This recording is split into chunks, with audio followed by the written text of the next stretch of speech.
You know we be on it, cause we be on it.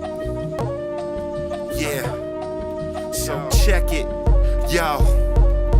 The greatest, the latest, so often imitated, respected, eclectic, known for innovation. The intellect intercepts with your common sense. No wonder you relate, this is not coincidence. I rap to make rent, became Superman, used to be like Clark Kent.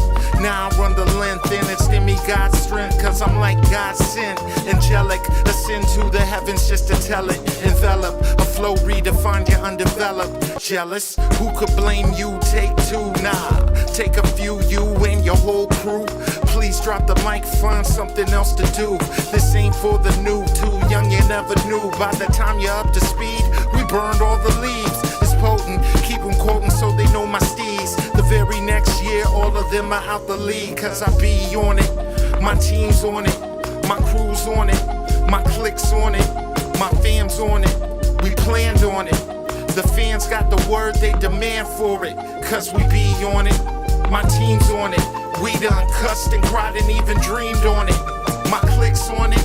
They done schemed on it. Until we get to the top, they gon' fiend for us. They can talk if they wanna, bite like piranhas. Came to flip the genre and collect all the commas. Net all the profits, duck all the gossip. Might rhyme reflective, that don't mean that I'm conscious. Still listen to comments, filter out the nonsense. Run on like a sentence, flow like a faucet. 20 plus years, yeah, still got it. Never crossed over, I'm not Jamal Crawford. I'm smooth and I'm awkward, cool with the hotness. Too clean with rhymes, every mic is left spotless. Shout out to my sponsors, now my business partners. Know me as the truth, the bottom line never falters. Your eardrums assaulted, audience applauded. Couldn't match your pace, your energy too exhausted. About facing, you're forced to lean back. They heard every bar, this man sharp as a tack, cause I be on it. My team's on it, my crew's on it, my clique's on it, my fam's on it. We planned on it. The fans got the word, they demand for it, cause we be on it. My team's on it. We done cussed and cried and even dreamed on it. My clique's on it. They done schemed on it. Until we get to the top, they gon' fiend for us.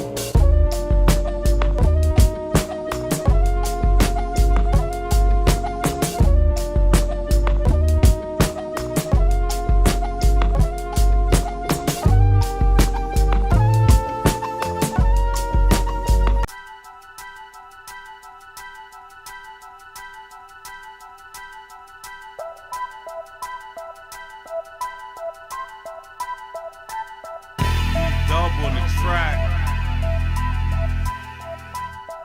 rated R. It's the effing. When the chickens come home to roost, and the truth didn't known who owned the juice. They been lurking when we were in the studio working. The first things for sure, second things for certain. On the track for the hurting. Punchlines landed, highs an epic height while my eyes stay slanted. Still taken for granted, damn hill boys harder than granite. That's just keeping it candid. The end justifies the means. Hear the way the story's told justifies the scream. Get an in-depth look from behind the scenes. How we make this dope music, we provide the fiend. When it's all said and done, we knew composition was none. Lambs led and slaughtered, if opposition would come. The composition I strum comes from every hood in the city and every school of hard knock alums. When the smoke clears after the bread is broke, unknown is known, unsaid is spoke. You could be the judge of it, we only did it for the love of it, for the love of it. When the smoke clears after the bread is broke, unknown is known, unsaid is spoke. You could be the judge of it, we only did it for the love of it, for the love of it. Only thing they could break down is marijuana. I left the corners and started crossing the borders, traveling over waters, gain exposure without performing. You're only in it for the moment, you're of no importance. Take offense, but I'm known to state the obvious. Learn the hard way, I had to suffer every consequence. Give a damn about what you think, save your compliments. Go Duke blue in the face, lose consciousness. From negatives, I take the positive. Once you put it out, there ain't no stopping it. But I'm not seeking dominance. Prominent voice captures my audience. I used to give my all to be a part of this. Now it's just apocalypse, Babylon of politics. Lacking common sense, and it all sounds monotonous. How they just forgot that it was all about the effing is preposterous. claim to be incontinent, more like incompetence. When the smoke clears after the bread is broke, unknown is known, unsaid is spoke. You could be the judge of it. We only did it for the love of it, for the love of it.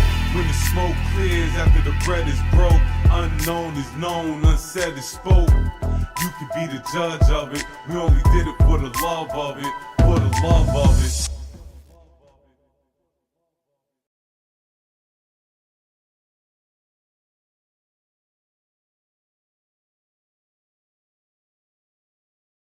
North Carolina is my home, here where the Smokies rise.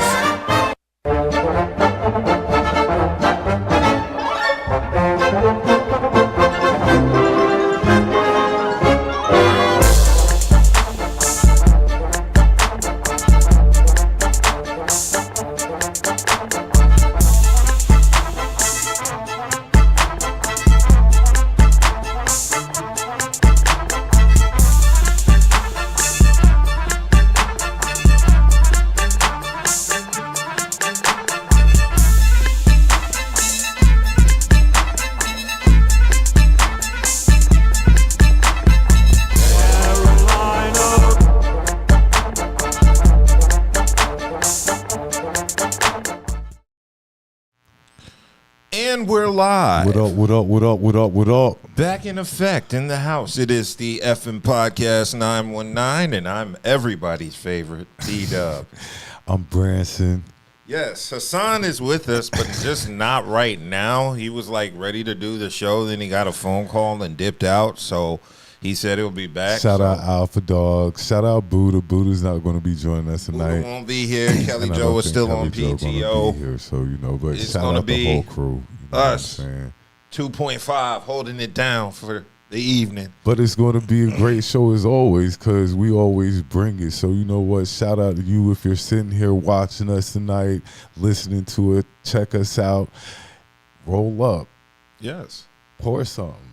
Drink. Smoke. Sit down, enjoy the show because we about to have a good time. Before we get the show started, I got that send thoughts and prayers to the original Hillboy. My dad had a procedure earlier in the weekend. They kept them over the weekend in the hospital for pain. So I just want to, you know. Is he doing good? He's all right. Okay. He's doing all right, you know what I'm saying? Cool. And it's just best, you know what I'm saying, that they keep him there. That way, you know, people can come visit him and stuff like that. Mom don't need all those people around the house and stuff like that. Exactly. So, you know, shout out to my dad, you know, get well soon. And thoughts and prayers are definitely up for you, my man. I'm going to give you a call probably tomorrow morning. Cool. Well, yes. Hopefully everything is good with your father, and he gets. Is he scheduled to get out the hospital soon? Yes, he's supposed to get out Monday. Oh. Like I said, they were just keeping him over the weekend because he was saying he was having a little pain. But you know what I'm saying? Thoughts and prayers to him. That means he's watching us now because there's nothing on TV other than us Saturday evenings. Hopefully he is watching us. So, you know, I got to give a shout out to Dr. Rock. You know what I'm saying? We love you and get well soon. And shout out my uncle came down. The plan was for my uncle to come down and help get my dad out the hospital when he got out so my mom wouldn't have to do it. My uncle comes down and gets swimmer's ear. Oh. So he's laid out as well. So Okay, I'm slow as hell. What is swimmer's ear? I've heard of it. I just don't. He got swimmer's ear. I know I get water in my ear when I swim. That's And what my mom sometimes you shake said. your head and you can hear it. Mom said he was in pain and stuff like that, so I gotta, you know, send to get well to my aunt too, because he came down to help with my dad and just, you know, the craziest stuff be happening. But shout out to Hill family, and shout out to Yes. Joe Meek. Yes. Well, we're going to start off with our customary shout-outs as we usually do. First, we are going to give a shout-out to 8th and Fancy for all of your adult beverage snacks and needs. Shout out. Then we have Dank Drinks, the dankest of drinks. And then after that, we have Crimey Dealers. Very crimey, very dealerish. Shout out. And then we have the local food plug. Please eat responsibly. Shout out. Now, we would like to take time to shout out our new sponsor. We have Joe Meek's Southern Cuisine and Catering, LLC. As you see, they sent us some lovely, delicious food. We'll be sharing reviews. The food is delicious. Food was really good. Very Southern Food was cuisine. really good. She sent us over some jerk chicken, some sweet potatoes, macaroni and cheese, and cabbage. It was all very, very delicious. And desserts. I'm looking at the desserts. Okay, she sent us over some carrot cake cheesecake, and I have destroyed some of it. Yeah. I want to save some for my friends, but truth be told, if they don't eat it by the show, it's coming home with me. And I'm looking at the cookies in the box. Like, all this stuff looks really, really good. Can we show them the cookies? So she sent us some cookies. Oh, all this stuff. Yeah, slide it over. Okay, these are some very delicious looking cookies right here. We have some chocolate chip, some other stuff with oatmeal in it. And, yep, some oatmeal in it. There's a cookie with some pecans on top and some brown. I don't know if that's caramel or peanut butter. It just looks good. It looks very good. It looks very good. Slightly raise it up just okay. Yeah, people, this is what they sent us over. Looks very good. Looks very delicious, and I already ate a cookie. That's why one chocolate chip cookie is missing. I said I had to make sure it was safe for public consumption before anybody else tried it. Some people might think I'm greedy. I think of myself as a pioneer and willing to sacrifice for my friends. That could have been something bad, and I would have took the L. But it's very delicious. We want to give time to shout out Joe Meeks. She sent it over with this sticker on it, which says, "Warning, opening this package will cause extreme happiness." And this is true. I'm going to use this sticker when I'm out with a chick, and I'm going to put it on my pants. Are you happy? I'm very happy. Okay. And that's probably why Buddha was mad that he wasn't coming tonight, because I'm sure he wanted to eat and stuff like that. Yeah, so make sure if you're watching this, you take time to follow Joe Meeks Southern Cuisine and Catering. Yes. And that's Joe Meeks, JOMEEKS. And you can see a page on Facebook as well as Instagram. Yes. Yeah, and feel free to give her a call, 919-520-6134. That's the number here on this sticker. Make sure you can reach out to her to see what type of delicious foods she can make for you. And awesome. We appreciate it. Yeah. We're very appreciative. Anytime we can get something to, show off to the public and people trust us enough for us to give a review, we're always available. So, anybody else out there who might want to send us something to taste or, mark it on the show. Make sure it's food. There's a lot of women that watch this show. Okay, make sure it's food, but hey, send it to us and we'll eat it. Appreciate it. Yes, indeed. So I don't know what else to cover before we get into these. Shout out to all my wrestling fans. I know you're not a wrestling fan tonight. Sometimes I am. Tonight's the first night of SummerSlam. The main event will be Cody Rhodes versus CM Punk. I'll get all the results later. And like I said, shout out to everybody sitting here watching us tonight. Like, subscribe, comment, share, subscribe. All that stuff. All that stuff, you know what I'm saying? And feel free to comment, chime in on all the videos that are posted. Dub takes a lot of time out of his day to edit the videos and put them out there. And, we're real appreciative of it. So, if you watch the video, take time to comment. Yes, indeed. And it looks like just in time for the topic, Hassan has come back and joined us. Yo, yo, yo, Alpha Dog, woof, woof. Nah, you got it. Unless you want to move the camera, shit. Oh, shit. I mean, if you want to sit there, I'll move the camera. Just sit there. All right, hold on, people. I got to adjust the camera for Hassan because he didn't want to sit in his customary place. Yeah, Joe Meek, Southern cuisine, great food. I tried it. Yo, bussin', no complaint. Hit her up. So how was y'all week? How was everybody's week? Everybody have a good week? It was straight. Man, I had to close one night in the dark. In the dark? The power went out. Oh, that's when the power went out? Yeah. Look. It rained so hard, the power went out at work the other night. I had to close in the dark. How you was able to clean that store? It was dark.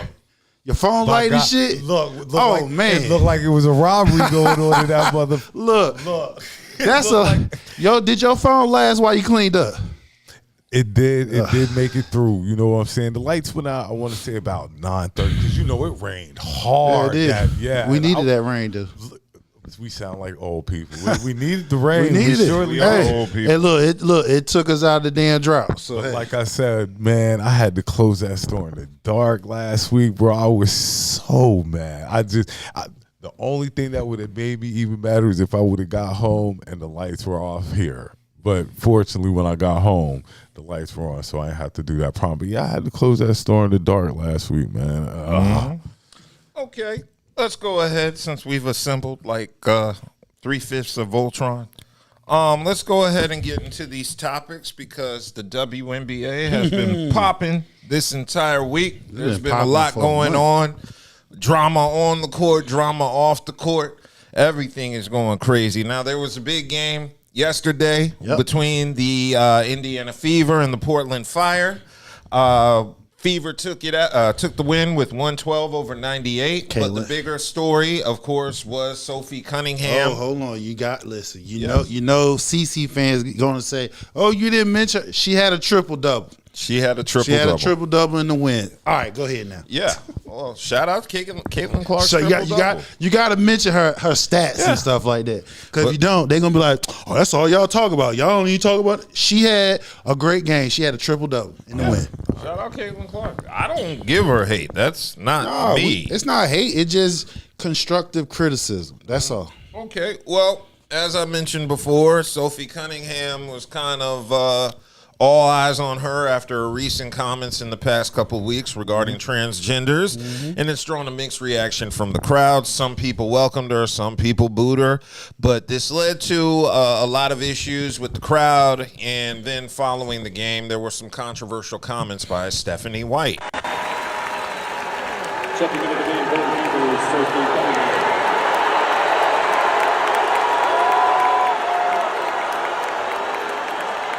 What is your stance on men or athletes who test as biological male participating in women's sports? What's your personal stance?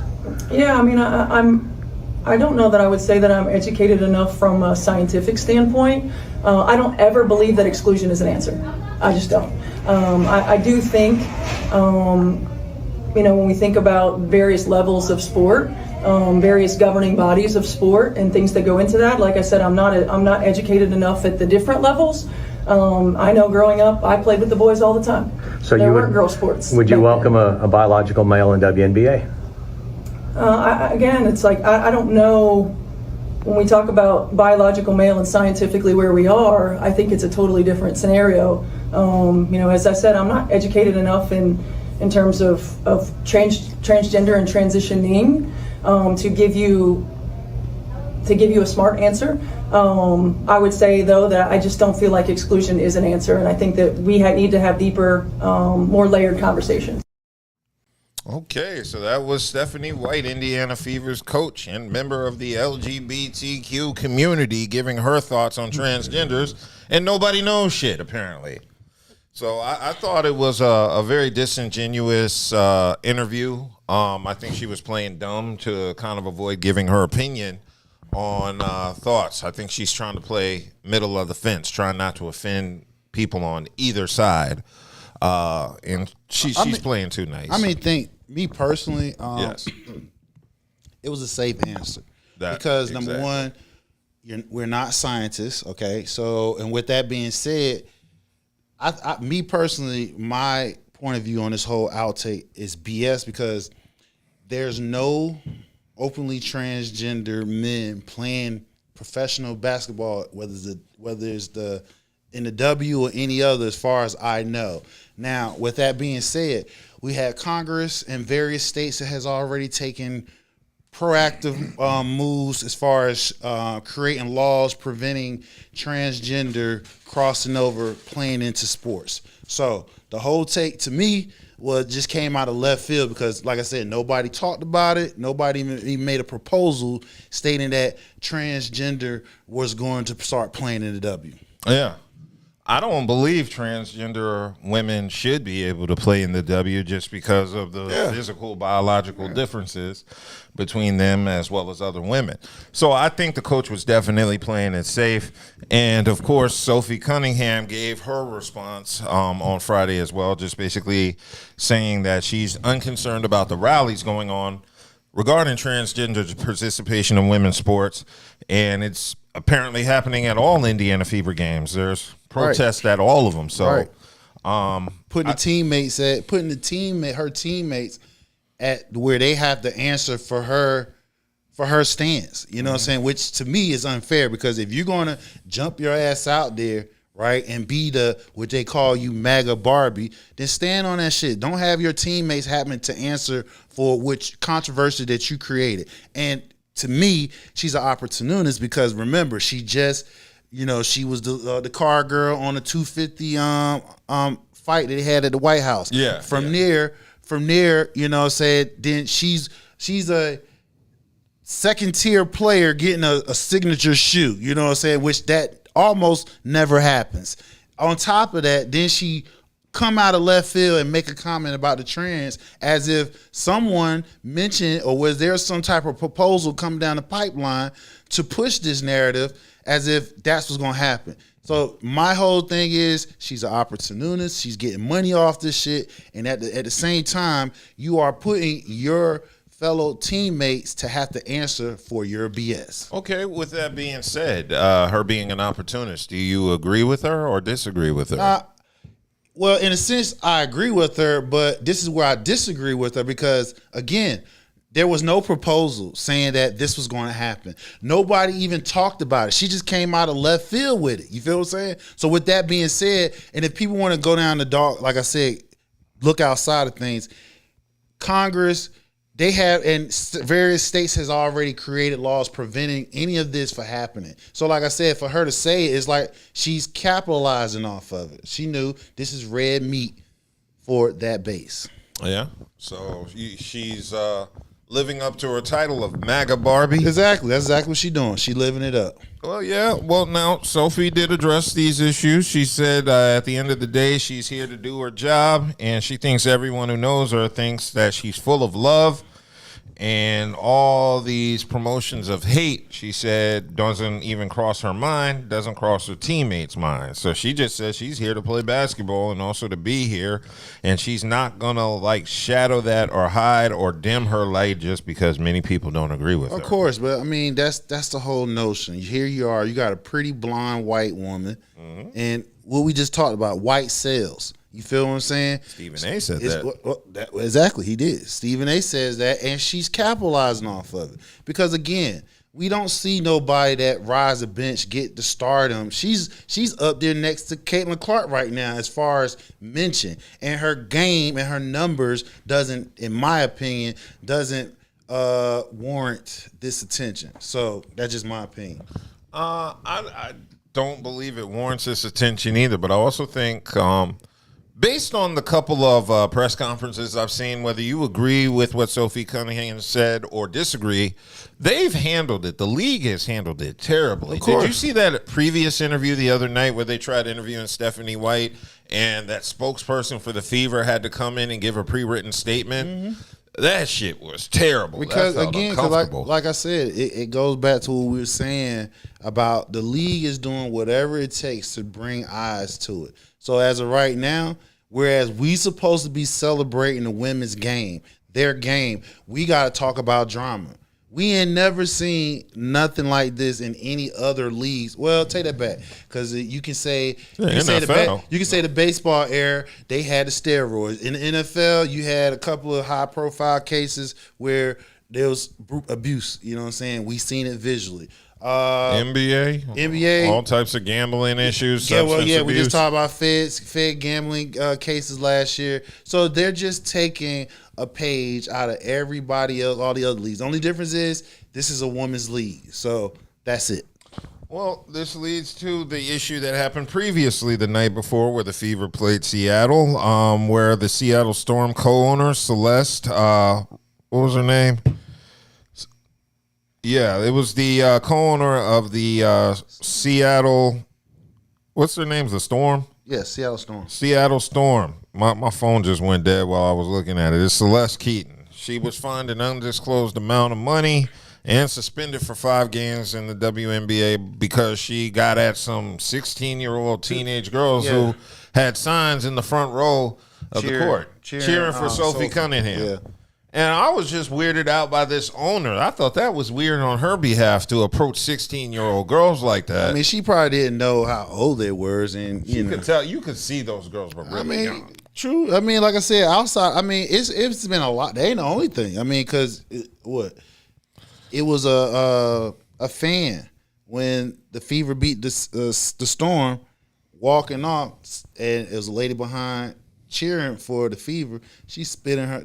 I guess she was a Seattle Storm fan. She got up and spit in her face. Who? The co-owner? No, the little girl. A fan. Yeah, did this to a Indiana Fever fan at that game. Oh, so the co-owner spit at a fan. No. At the game. Yeah. So while the co-owner doing what we're talking about now is another incident that was going on in the stands, to where once the game was over and the Fever won, one of the Fever fan was recording, and she was cheering, yay! And then I guess it was an older lady, white lady. She was obviously a Storm fan. She turned around, she threw it right in her face. Oh, hell no. There would have been some scrapping going on, some furniture moving. None of that happened. She just, I got you on camera. I'm like, y'all stupid.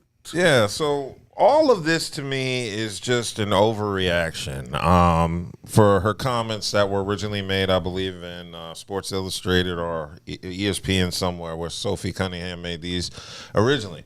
And so, yeah, this does lead to the question of, should the WNBA, NBA have transgender women as players? No, because, again, I don't believe women should play men's sport and vice versa. Because, like I said, men physically are stronger than women.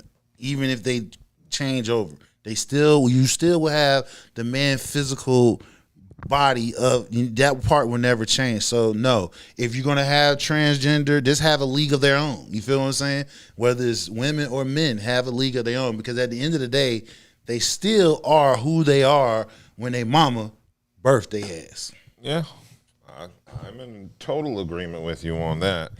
So this isn't over at the moment. It looks like there's another rally that's going to be planned when the Fever play the Lynx tomorrow in Minnesota. And it looks like there are going to be some more protests planned throughout wherever the Fever play. Which, again, why, though? It doesn't make any sense, because it's not like, I don't know, nobody's pushing this agenda. So this is like, where's all this outrage coming from? Well, part of it is these protest groups get attention. Yo, that's the part. That's what I'm talking about. What's the reason for the protesters to come out? Because there's nobody pushing this, saying this is what they want. Well, you said Sophie Cunningham's an opportunist, but so are a lot of these protest groups. Right. So again, you are putting other people, players, who having to speak on this when it was never a discussion at all. We supposed to be celebrating the league's 30-year existence. We supposed to be celebrating all the accolades these players, these women players, are breaking. Like, we had talked about AR, Angel Reese. She was the fastest to get 500 rebounds, 500 points, 29 games less than the previous on it. Then we had Agumake, she passed Lisa Leslie. You know what I'm saying? As far as all-time leading sparks. Then we got Asia Wilson. She's having a career year once again. These are the storylines that's supposed to be happening, but the league is the drama is drowning out the women's game. And we've been having some. I don't even think it's drama. I just think it's basically Sophie and Caitlin Clark. Yeah, they're dominating the rest of the league. Because like right now, another issue that was talked about, Nafisa Collier, she's the president of the W women's players, and they was talking about the refs. You feel what I'm saying? Every player, star or not, sending whatever backing her, whether social media or in their own interviews. And you know what? Who wasn't saying anything? Caitlin Clark. Why? She's the main one crying about fouls and shit. So if you got the women's players president speaking on this, you should be front line and center, giving your praise, saying something. But she's quiet. So this is why you can't respect what the hell she's doing, because she knows what's going on. Well, maybe she's quiet because she wants to hoop. You can't be quiet and want to hoop and you flopping. Never said nothing. Why do we get on Caitlin Clark about her having to say something? She just wants to hoop. We make it a bigger deal then what? If we don't pay it no attention to stuff like that, so be it. We've never heard Caitlin Clark say anything except go out there and get buckets. She could play better defense. Yeah, she could quit turning the ball over so much, but she just want to hoop. And I don't, that's why I don't really have that vitriol towards Caitlin Clark. No, it's not vitriol. And I think like sometimes we go hard on her, and we don't even know her stances in on this certain part. things. At this point, as far as the referee, that's right up her alley. What we've been talking about the past 3 weeks, the past month, her flopping, her getting in the referee's face because she ain't getting the calls. So if you got the person that help organize y'all get the biggest contract in the W history, she's talking about the refereeing because she's putting the spotlight, which that helps you. Why you not saying that? That's just part of her game. She's a flopper. Exactly. She's the Luka. She's the Luka of the W. She's the Luka of the W. All throughout the history of the game, she's a flopper. Yeah. I think we put too much emphasis on Caitlin Clark, and Caitlin Clark needs to make a stand. And no, she don't. Okay, all so Caitlin fine. Gotta do is hoop. Okay, That's so all fine. She So do. fine. And after a while, she'll get our respect because all she's doing is hooping for our respect more than anything. We don't really give her the respect like that. Like we like Caitlin, but we don't love Caitlin because the stars that we think should get the respect don't get the respect because of Caitlin. But we like Caitlin. Yeah, like I said, the drawback from her is she has an okay game. She has a nice game. Yeah. You know what I'm saying? She has a nice game. Got a triple-double. But the thing about it is she isn't better than most of the people that they're trying to put her above. But when you say she isn't better, like look I'll tell you what, Olivia Miles, I've been saying her all That's year. the rookie of the year. All year, rookie of the year. MVP because she's leading her team. Right. They got now. the best record in the league. Exactly. But when we talk about players, I think that Caitlin gets overly praised, right? Then she gets underly praised. Underly praised. She gets overly praised. She doesn't get the praise from her game only. An aspect that she should get a little bit more praise because Caitlin can ball. Okay, but right now, I disagree on that. But right now, what hurts her game, the excessive flopping and no defense. Of course, that hurts her game. Of course. So that right there alone, she's not even considered top 15. I got 15 players that plays both sides of the ball, and their numbers are just as good. They are just as excited as Caitlin Clark. Their numbers aren't just as good. Yes, they might be just as exciting. Caitlin's in top 10 scoring. She about top 15, top 10 scoring. Yeah, you saying top 15, and that it's cool. All I'm saying is I can name 14 players better than her. Caitlin can ball. Caitlin is. We're not saying she can't, but I think it's unfair that we always be like she's got to say something because I don't ever remember Jordan saying anything on any topic. You're right, and relevant. He also never put himself in the middle of shit neither. And he also right. She has the wherewithal of what's going on. She has people around her that she knows what's going on, and that's how she's making her money off the fit. So with that being said, right? With that being said, Jordan, he said that hard line. I ain't saying shit. He even came out and said, Republican buy my sneakers too. So with that being said, he drew the line. She's not. She's playing both sides of the fence. Why are we trying to affect her bottom line? I'm not trying to affect her bottom line. We are. I'm not. Because we know if she possibly speaks out, that could kill her bottom line. Right or wrong? Not necessarily. What? When you white, it's called white privilege. She gonna always get the support. Always. All of what it does is the racist support that she get, that will dwindle some, but she will always get the support simply because she's a white woman and she plays good ball. She's not better than 15 players, 14 other players that I know. I can say that. Yeah, I can say it. I can name them. Asia Wilson, Stewie from the Liberty. I can Inescuse, Olivia Miles, motherfucking Nafisa Collier. I mean, do I gotta keep going? Yeah, because you said 15. Okay, hold on. Keep hold your hands up. Each one I name. I got each one five. I got 5. 5. Okay, who else? Oh, AR. AR, Angel Reese up there because she got double. I'll give you Kelsey. Kelsey Plum. Who else? Motherfucker, hold on. Kelsey Plum. What about the Kelsey on the Fever? Yeah, her. I was saying Kelsey Mitchell. But Kelsey Mitchell. Kelsey Plum from the LA Sparks. Okay, that's 8. That's 8. Paige Bueckers.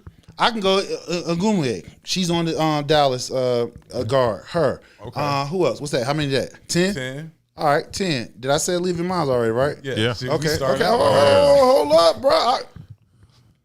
Thank you. So I got 10 right now. Yeah. I'm going down each team. That's why I'm saying. I'm going down each team.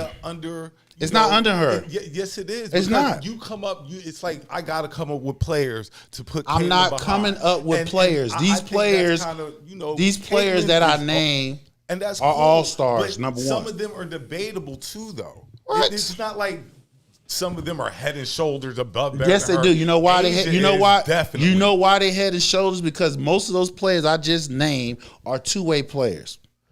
Asia they're not weak on the defensive end. Is better. The Fisha definitely better. But after that, I can't give you all these other Brianna players Stewart, head and shoulders better than Caitlin. Stewart. I'll give you Stewie, and I might give you Paige. Inescu, Sabrina Inescu. Yeah. Stop playing, bro. Don't play. Like she was I the said, first.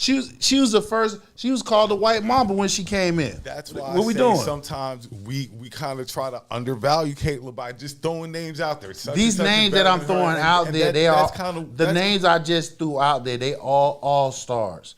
They was all. They all was on the All-Star team. I'm just saying, like they was all on the All-Star team, so they not names being thrown out. Sometimes Caitlin can't get too much credit, and sometimes she don't get enough credit. No, I think she gets too much. That's my opinion. She gets too much credit.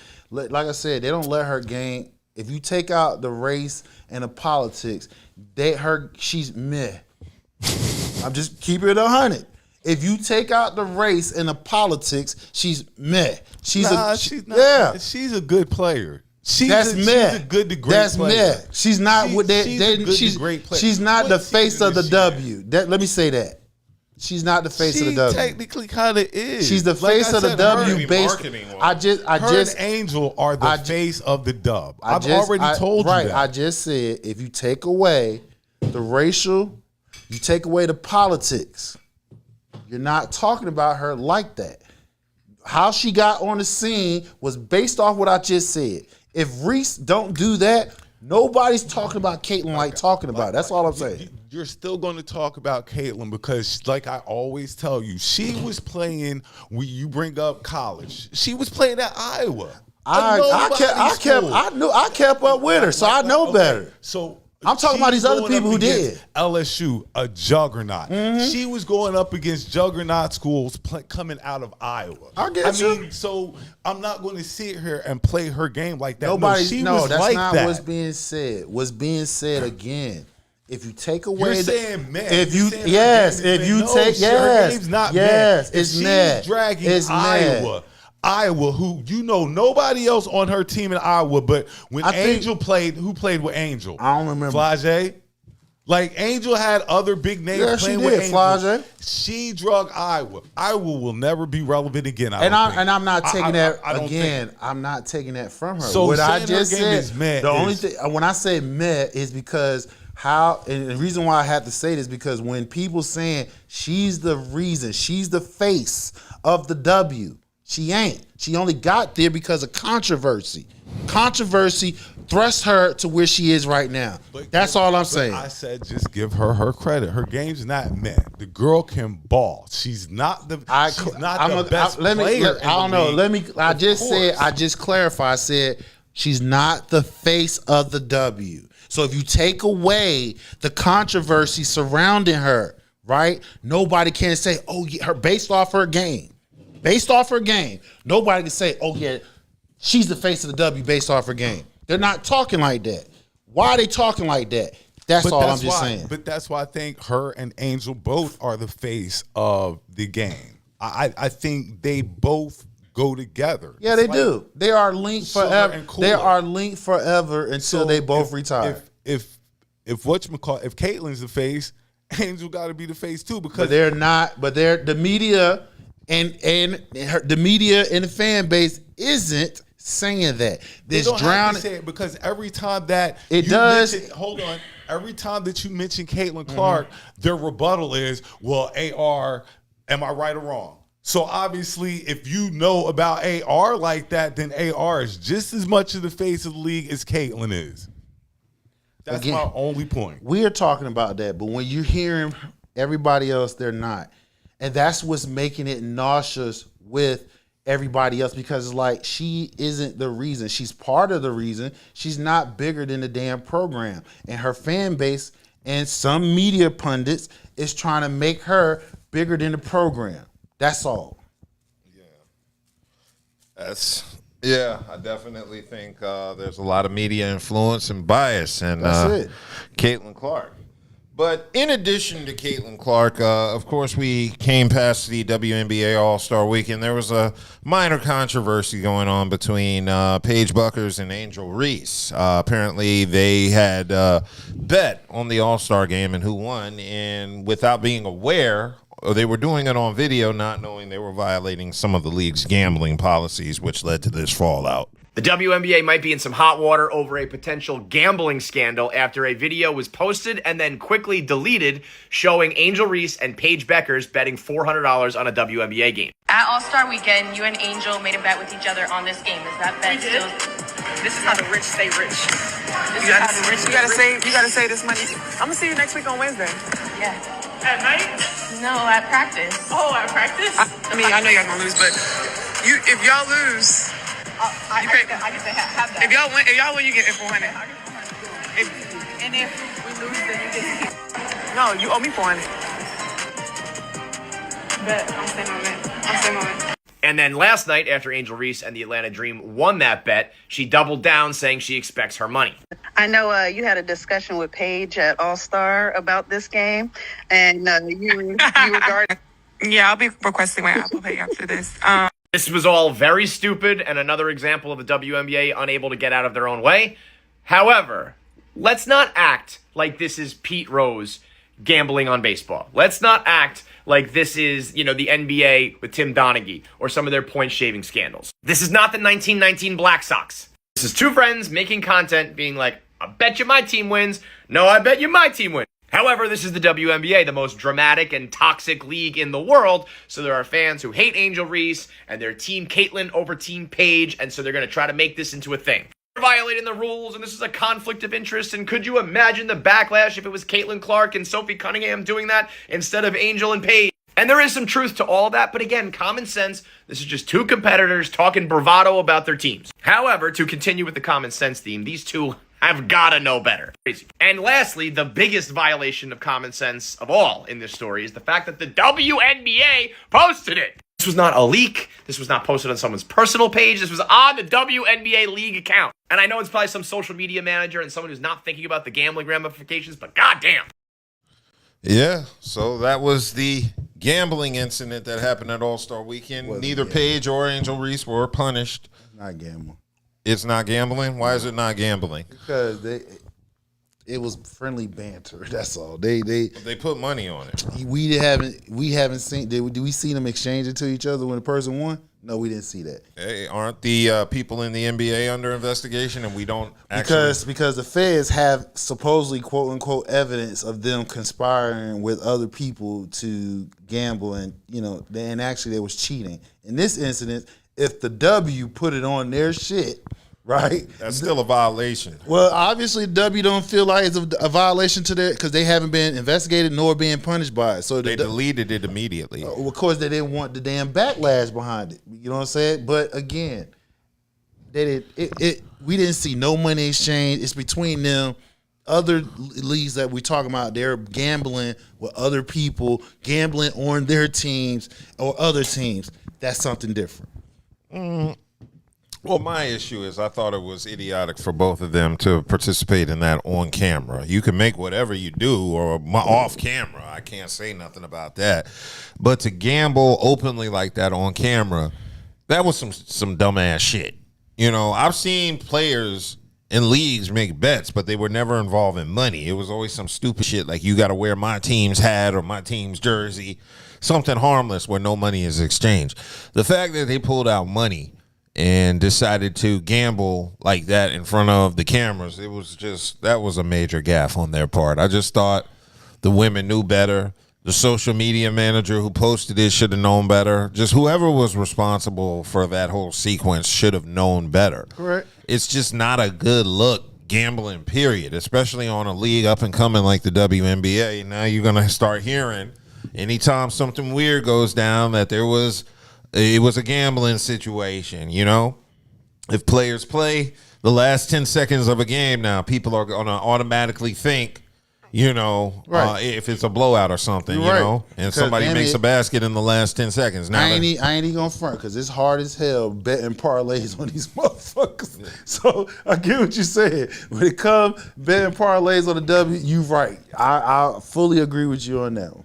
In fact, I heard that's the reason why it's so popular now. It's because a lot of people are betting on the WNBA. And for that, they said the WNBA covers a lot of parlays and spreads and all that stuff. And lots of people make money off the WNBA gambling on it. So, you know, it is in the forefront. And I do think that's a partial reason of the popularity along with Caitlin Clark and Angel Reese and the whole media push. So I think this was just stupid on their behalf. And for real, I do think they just opened up a can or opened up Pandora's box. Because like I said, now you've introduced the idea of players gambling in the league amongst other shit. So now we're going to have situations where false accusations of gambling are going to happen. Players are missing shots. Now they're going to be accused of trying to cover the spreads and the parlays and all that shit. You know, it's just going to bring a lot of toxicity into the league. I had between Friday and tonight, I had 4 parlays that I pretty much lost because 1 rebound, 1 basket, 1 free throw. All come down to 1 fucking single play. You feel what I'm saying? So I get what you're saying. It's hard to parlay these women. I ain't even go for it. I ain't even not go for it. Because a man, you could pretty much tell when they're having a good game, when they're not having a good game, all that other stuff. These women now, since I think it's the first year doing parlays, it's hard. It's hard as fuck. I ain't gonna say. Oh, okay. Well, I don't gamble, so I don't know what's what when it comes to that.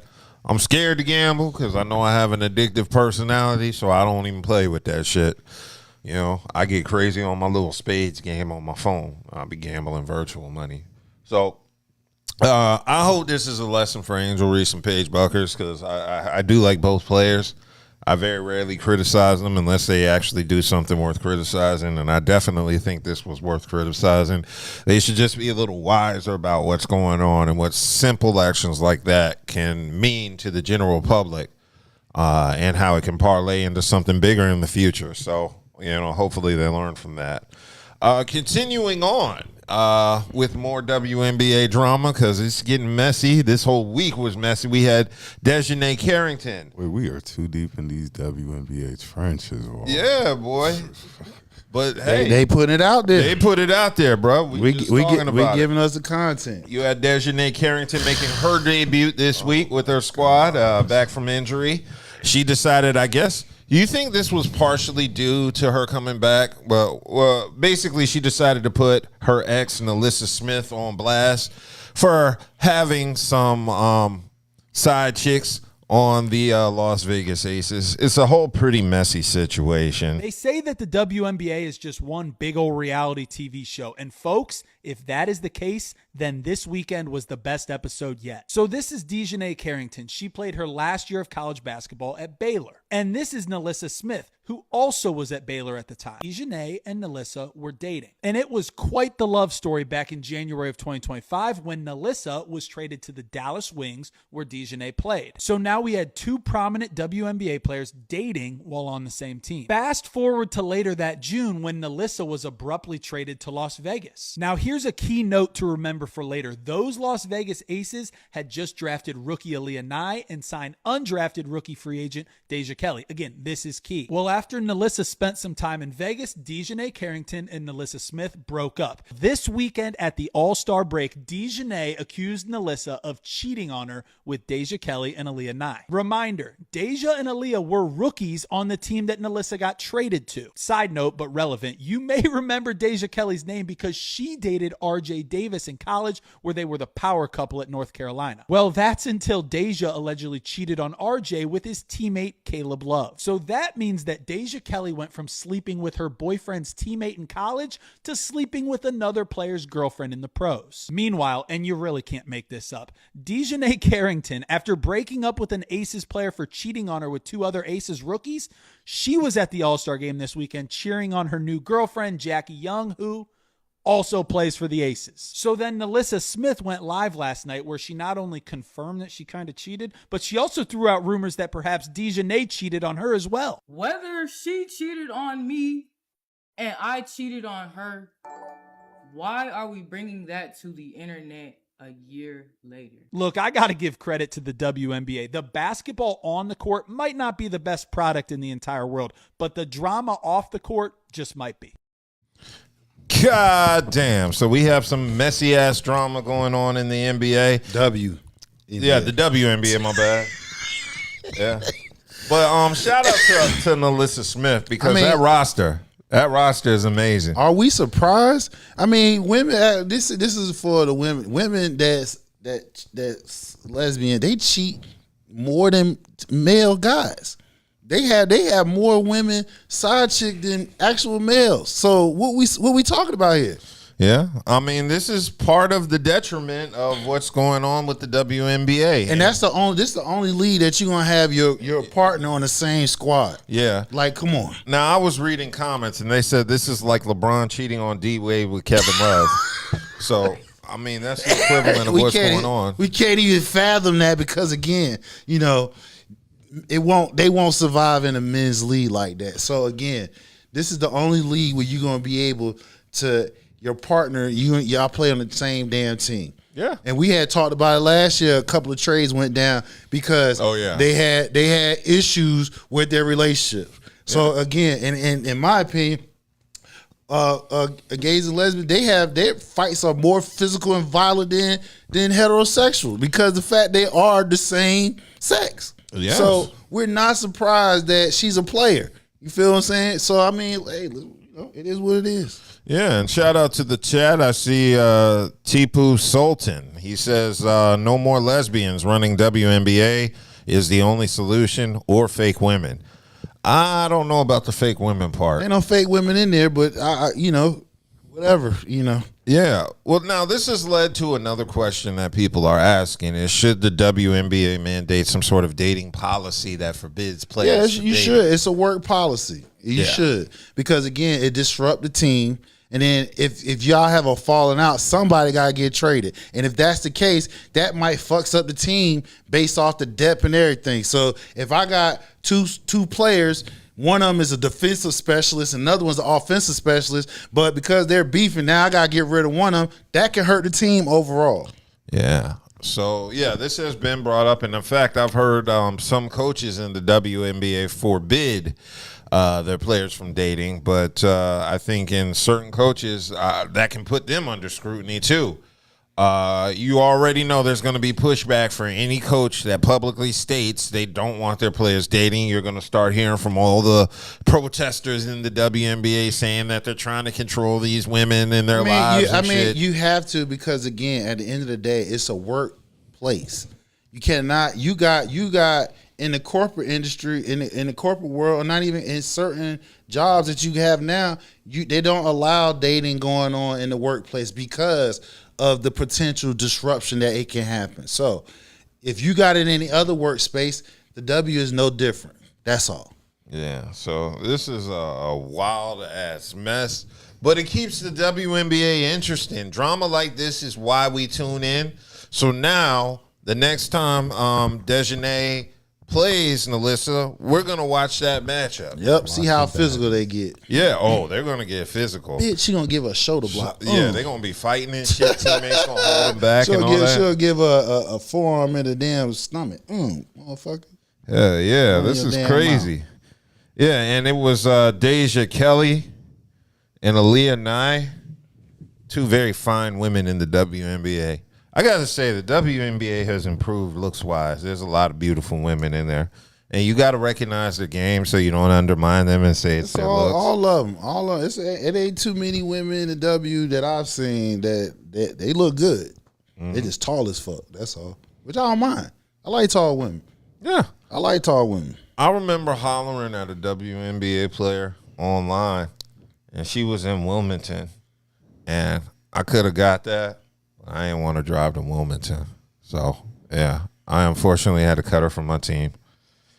Unfortunately. So, yeah, I'm down with some sort of mandate or policy to prevent this from happening because you are right. This is the seeds of toxicity. Something toxic is only going to happen, and it's going to keep getting worse as it progresses, as more players come into the league dating each other. Yeah, I think that's very toxic. And, but also at the same time, it's what's generating interest for the league. We like Jerry Springer. We like Maury Povich. So we definitely like to see drama play out real time on TV. And I definitely think this is going to draw people in. Like I said, particularly with those matchups. So shout out to messy-ass Dejanay. Another comment from Tipu Sullivan. Does anybody remember the weekend in Chicago? Sickening display of hump and play. Yeah, I remember. I remember the weekend because, like I said, the women, they played Jonquel Jones. She won. She won MVP, right? She's the only woman to win All-Star MVP, the Finals MVP, as well as the presidential. They have the Interleague Championship MVP on that one. So only like two other women done that. Outside of that, we saw AZ Fuzz. She won the 3-point contest, rookie out of UConn, which we know Caitlin Clark didn't get in there, but that's another story. Why is she not participate? I don't know. You feel like she would have got into that because if you see, this is where the likes like Kobe and Mike get the praise that they get because they put their talent. Has she ever participated? No, she never. Oh, she like LeBron in the dunk. Right, exactly. She doing it, taking the exact page out of LeBron.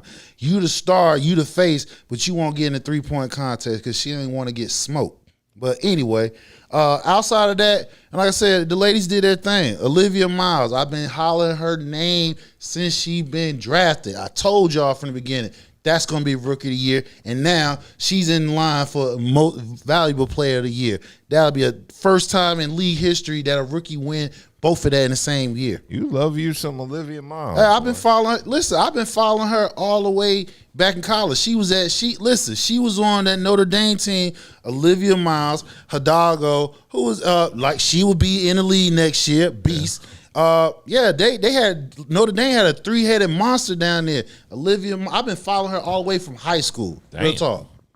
Okay, well, shout out to Olivia Miles. Yeah. Yeah, and it keeps getting messier and messier in the WNBA with Brittany Griner. Oh, Lord. This was cold-hearted in my personal opinion because Brittany Griner decided to divorce her second wife now. And unfortunately, this is the wife that fought for her while she was locked up in Russia. Mm-hmm. So that's should cold. Be your soulmate, right. Regardless. That's like you saved my life. Yeah. You saved my life. You based off how you was describing how they had you in Russia. You feel what I'm saying? This woman was all on Good Morning America, all the major outlets talking. Went to the president, fighting for you to get your ass out, and you divorcing her. That's crazy. That's like somebody you on near death. They gave you a fucking lung or a kidney, part of their lung or their kidney to keep your ass alive. And you're like, all right, thank you. Fuck you. I'm out. Yeah, Brittany is a very, very cold one. You can't trust no stud like Brittany Griner. Look, she's divorcing her second wife, the one who fought for freedom for her. But let's take a little backstory. She left the first damn wife with them damn twins that they planned for. You know how hard it is for two girls to have some damn babies, let alone twins? You know how much planning you got to do for that? And she just left her high and dry. I don't want them damn kids. Then that second wife, when you got caught with that stuff in your bag, right? And you was over there freezing, in that Russian jail, that second wife helped you, right? Went to the president of the United States. He didn't know nothing about you. He didn't know nothing about a WNBA player named Brittany Griner. And he let a crazy man out of jail for you. All because of that second wife was fighting hard for you. And you turn around and divorce her. No, you owe her everything, your life, in your life. Because you will be still sitting in that jail today. Getting hardcore. You know what I'm talking about. They would have been they would have been raping you by now. And that girl fought for you. And you're going to divorce her? Lady, stay the hell away from Brittany Griner. She's like this loyal stud. Well, we turned it. Yep. This is exactly it. Oh, so hold on. Before we go, we got.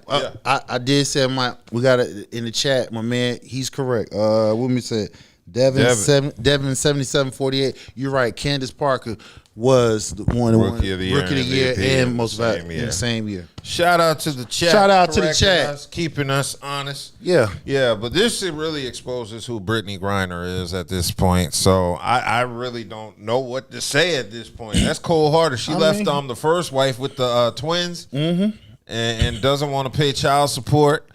Now she gets with the second wife. You think, okay, happily ever after. Gets caught in that shit with Russia. The wife shows she's down, fights for her. They trade the arms dealer for her, and then she leaves you. And what if that was a man that did that shit? Oh, Brittany Griner would be called. Yeah, if that what was a dude, if a man move exactly like Brittany Griner did, boy, we've been called every name under the child of God, the son, everything.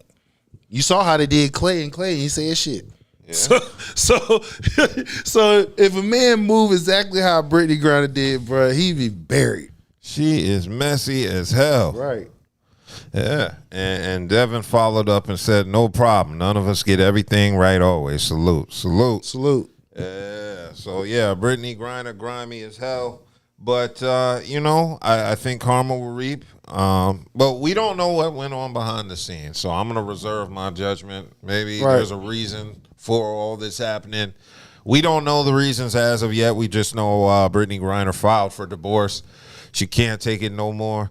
So we'll see how that plays out. But for now, just visually, as somebody on the outside looking in, it doesn't look really good, especially after the whole Russia shit. And her wife just posted like a happy photo on Instagram a couple weeks earlier, so it looked like everything was good prior. So this came out of left field for those that don't follow Brittany Griner and her family. So yeah, hopefully, I don't know what the deal is, but hopefully I'll develop more of an opinion as we find out more details. But yeah, that's still kind of messy. So shout out to Brittany Griner and her now ex-wife. Or maybe they're separated and they'll get back together. You just hate seeing black love end like this. Yeah, this is just as bad as when LeVar Ball and Tina broke up. This is worse. Yeah, but let's go ahead and move on because the NFL starting up. Ooh. Yes. The NFL is 36 days. I don't understand why. I don't understand why are we all flooded with damn Eagle paraphernalia. What are we doing? What you mean? Y'all, you act like y'all won last year. Did y'all win last year? We won the division. Oh shit! You still talking? Oh shit! We blew y'all out by 20 points. What we talking about? That was the last stain on your brain. That was your last stain. Listen. That was the last stain on your brain before the season ended. Was that your playoff game? That was our playoff. Then. We bust y'all ass by 20. Yeah, I told you we wasn't going to the playoffs. Okay. I own that, but we gonna talk about this year though. Yeah, your boy got his money. Your boy Davis got paid. He got like 100. Who? Your boy Davis, Jalen Carter. Carter? What? Jalen Carter. Carter Davis, same difference. Carter got 4 years with $100 million. He got $90 million up front, so he taken care of. We're gonna see what y'all gonna do without AJ since he up there in New England. You know. Oh yeah, y'all lost your boy. Yeah, he's up there in New England. We're gonna see what y'all gonna do about that.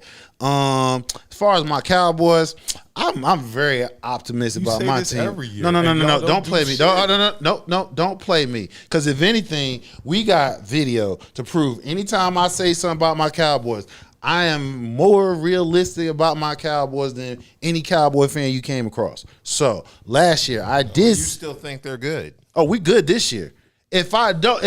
Listen, we got the best player in the draft, in my opinion. He's going to change the whole team. He's going to change our offense was already straight, so don't play us.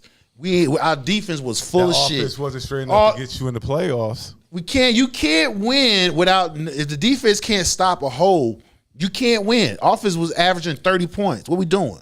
So the defense, it ain't no excuse. It ain't no excuse. We had a sorry ass defense last year, but this year though, I really believe we're gonna be 12-5 this year. Yes, 12-5. 12-5, and don't let our defense be top 15. Hell, I'll say in the middle of pack 15 to 20.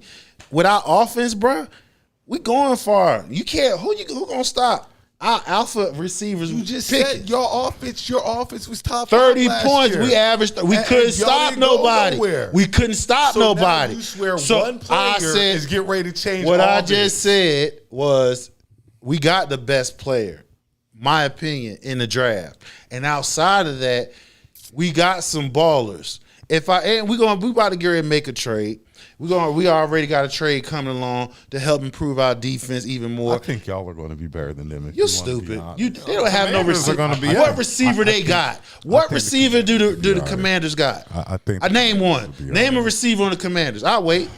We did lose Debo. Exactly. Went back to the 49ers because Ricky. He was old. You didn't need Debo. No, they needed Debo. Don't y'all have McLaurin still? Or No. We got Scary Terry. That's him. He can double his ass. Like, come on. Anyway, we got Pickens. I think y'all are going to be better this year. You drunk over there. Just hold on to that 20 points. That's what y'all hold on to. Outside of that, we got your boy. You have to hang. Yes, I'm going to hang my hat on that. Playoffs. And you got bombed out. Listen, the goal. Super Bowl. Listen, the goal in the NFC, and you know this. We go to Super Bowl. The goal in the NFC, you know this. Nobody sweep anybody. That's facts, right? True or false? True or false? You know what? I ask you a question. This is where you don't want to answer the question. Did I not ask him a question? Cleveland Park fans are just a little bit worse than Cowboy fans. You dumb. Because Cowboy fans will play we're the most watched team in football. We are. That's the case. We are the most talked. We are the most talked about team. We are the most talked about team. All that talking ain't good though. You'll be the first one to say we ain't won. So what are you talking about? I said this year. I'm talking about this year. Okay, didn't you say 36? Did you say 36 days before the new season?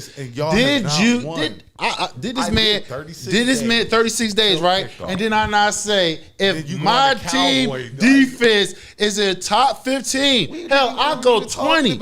I'll go 20, nigga. No, hold on. If my team is in the top 20 far as defense, if we can get a couple of 3 and outs, we going far in the playoffs. That's all I'm saying. Okay. That's all I'm saying. I just gave you my prediction. I said 12-5. Well, we'll see what happens with the Cowboys. What y'all gonna do? How many games y'all gonna win? Who, us? We're just gonna win the division. No, I just asked you a question. We're gonna win. How many games? How many games? Give me a number. Give me a number. Like we have. Give me a number. We'll probably go 13-4 this year. You dumb. Y'all not going 13-4. Okay, well, the real question is, because there's a battle in Cleveland between Shador and Deshaun for the starting quarterback position. Right now, both are putting in that work, and it's pretty neck and neck. So, actually, in my opinion, Shador is in the league. Shador is in the league? Because I was seeing some clips from training. Yeah, and Deshaun got an interception. Shador so far has 0. So that's 7 on 7 and 11 on 11s. Does not matter. It does. When you trying to, that does. They're using that to determine who's going to win the starting position. Deshaun Watson makes $80-something million a year. Yeah. He makes $80 million a year. Shador Sanders makes what? About 1 or 2 million. They want him to win it. Hold on. Yeah. He make a couple of million. Right. I know week 1, that $80-something million quarterback better be trying out there. No. To lose his job. No.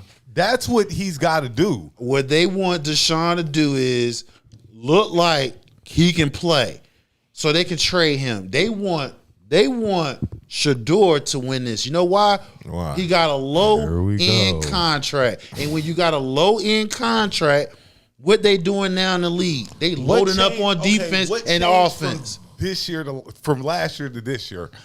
What you're saying they want him this year, but they didn't want him last year? What no, they didn't. They really did. They didn't. They played. They sabotaged. We done discussed. So we had discussed that they had openly just tried to sabotage him. Yeah, we done that. So they want him this year. Don't they got a new coaching staff? They got a new coaching staff, right?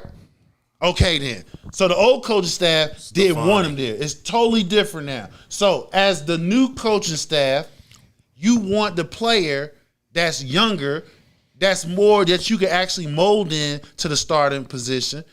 And as of right now, all they want Deshaun to do is play good, because they want to trade his ass. Yeah. That's what they want to do. They want to get rid of him. They want to trade him, get something back for him. So, do you still think Shador running on the field week 1? Yeah, I still do. Week 1 starter. So how are you going to trade Deshaun if he's not on the field? I tell you why. I just said it. You have veteran leadership. He's on the last year of his contract. They're gonna eat up some of the money. You feel what I'm saying? So that means you're going to get him cheap. It's the same thing what Baker Mayfield did when he went out to LA and shit. He was on the cheap end of contract. He did good enough to where like, okay, we can trade him. Where he at? Starting at Tampa Bay, which now he in a contract dispute with the Buccaneers. So with Deshaun, they want him to play up to his ability. So if he plays to his ability, then Shador definitely ain't. If Shador is leading right now, based off the stats right now, since they started training camp, Shador numbers is better than Deshaun. Mm-hmm. Deshaun has, and what makes it better? Will not start week 1. He's starting week 1. Shador will not start. He's starting week 1, and then on top of that, they're talking about him just as much, in my opinion, more than Deshaun. Okay. So if he doesn't start week 1, okay.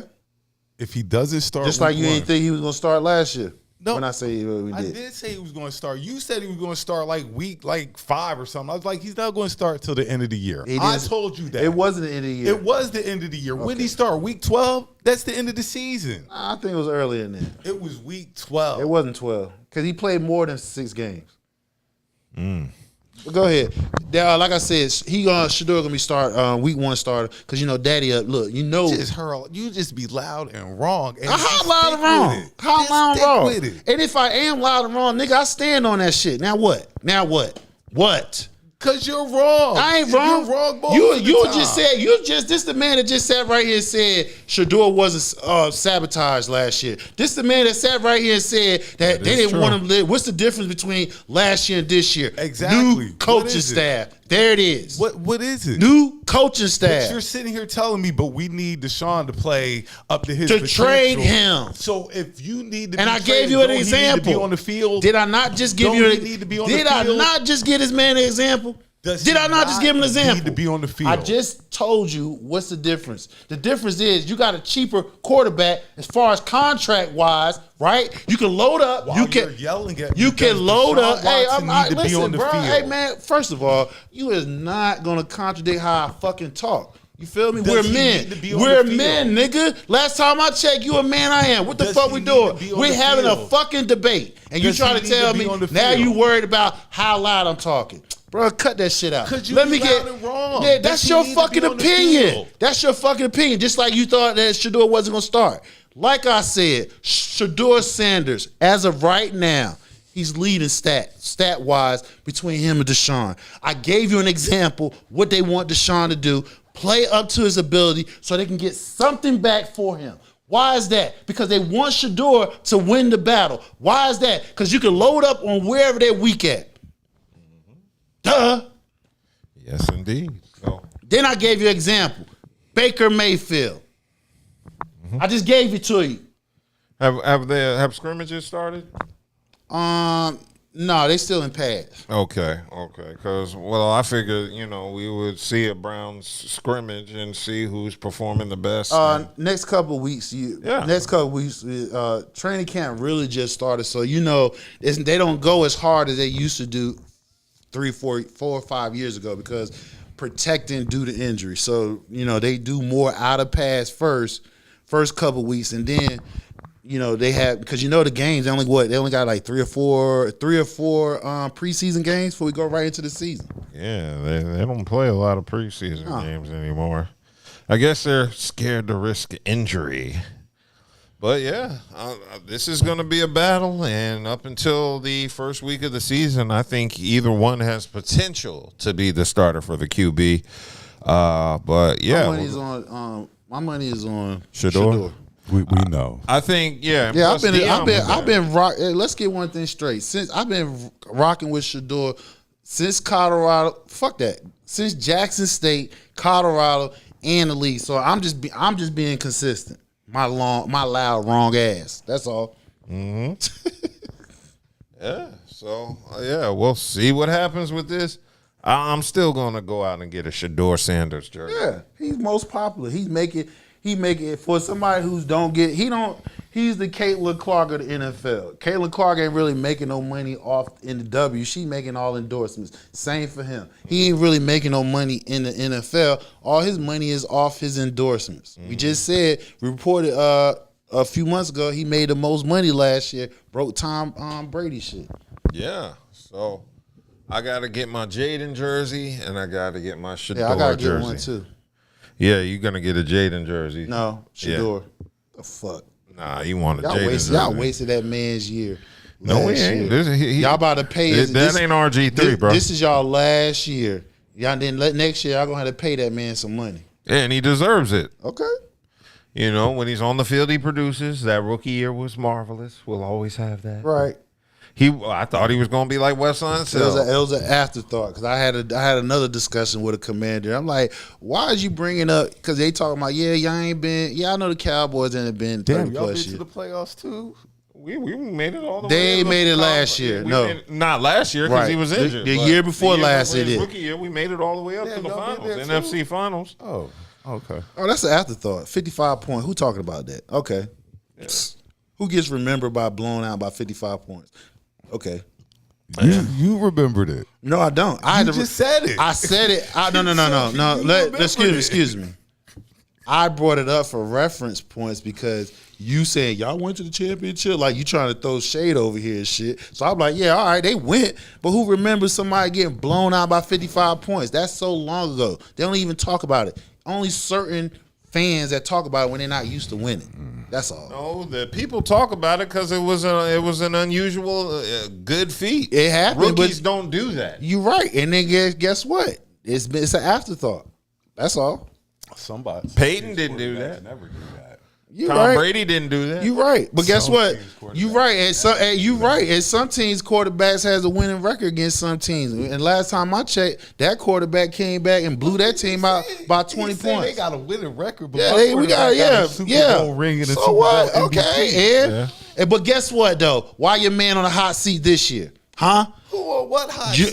Your boy. Jalen on the hot seat. He's on. Are you stupid? I know you much as you call yourself watch football. They've been talking about you just like you said AJ wasn't gonna get traded. I was loud and wrong about that, right? I was loud and wrong about that. AJ got traded. You said, there's nothing going on. What? He said AJ was getting traded. And you said no. Okay, and he got traded. We're still better than this. I'm loud and wrong, though. I mean, that is an example. And then when I sit here, and just like I've been saying, when he said that they were going to win the East, he was loud and wrong. Okay, well, I just said right now, what we're discussing right now, what I said was your boy Jalen Hurts is, what I just said was Jalen Hurts is on a hot seat, which is true. To who? To him and the organization. Yes, it's been reported. I'm done. Hold on. They've been obviously one of obviously our quarterback. Obviously one of us. Obviously. He's on the hot seat. No, your man's on the hot seat. Your man's on the hot seat.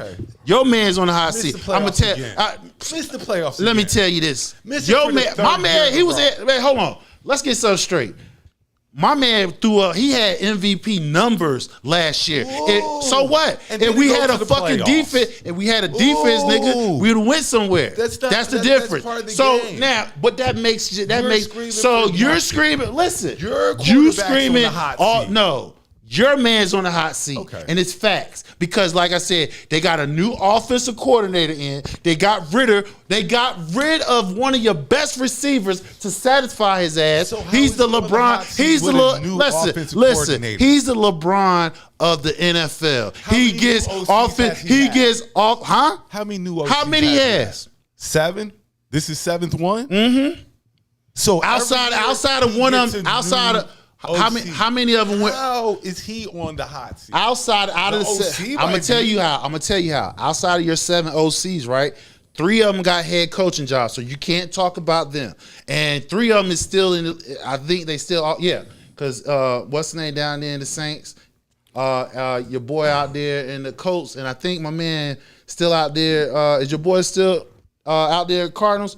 Out of them 7, 3 of them head coaching. The rest of them got fired. Why is that? Huh? Because coaches get fired. No, we ain't doing that. For somebody who been to the Super Bowl and what? Won. No. This is a nigga right here that don't want to keep it real now. You don't want to keep it real now. I'm talking about that. See, you're praising your man, which he's supposed to. He actually outplayed Patrick Mahomes in the Super Bowl that they lost. So with that being said, 7 offensive coordinators, 3 of them, 3 head coaching jobs, 4 of them gets fired because what's been reported because of his ass. Because of his ass. And that's why they traded AJ. That's why they traded AJ for his ass. 2 Super Bowl appearances to your man. And he's still on the hot seat, though. And he's still on the hot seat, though. And he's still on the hot seat, so. No, he's not. Okay. You're not. That's the difference. See, the difference is when let me school you about Cowboy players. When you become Jerry's favorite player, Cowboy player, man, ain't shit that can be happening to you. Look at Tony Romo. It's the same thing, bro. Expectations. Nah, expectation. That was so expectations. I'm telling you what's up. Because one of them years he was hurt. One of those years he got hurt, broken ankle. Last year he put up MVP numbers. He didn't have a fucking defense. And didn't make the playoffs. He didn't have a defense. What I just said. Didn't have a defense. Your man is on the hot seat. And it's been reported. Joe Burrow don't ever have a defense. He in the playoffs. I mean, who? Joe Burrow don't ever have a defense. Nigga, they wasn't in no fucking playoffs last year. But he's been there. He can't even stay on the fucking field. Joe Burrow's get hurt. They ain't been to the Super Bowl since his rookie year. Defense. And I said that they ain't been. First of all, the Bengals haven't been in the playoffs in 2 years straight. 2 years in a row. They didn't go last year. And the year before they didn't do that. The year before that. He's been hurt. Joe Burrow has been hurt the past 2 seasons. Because that's the thing they talking about his ass. How him staying healthy so they don't have to play from our team. Your team. I'm telling you, right. Different. But your man is on a hot seat. That's facts. It's been reported.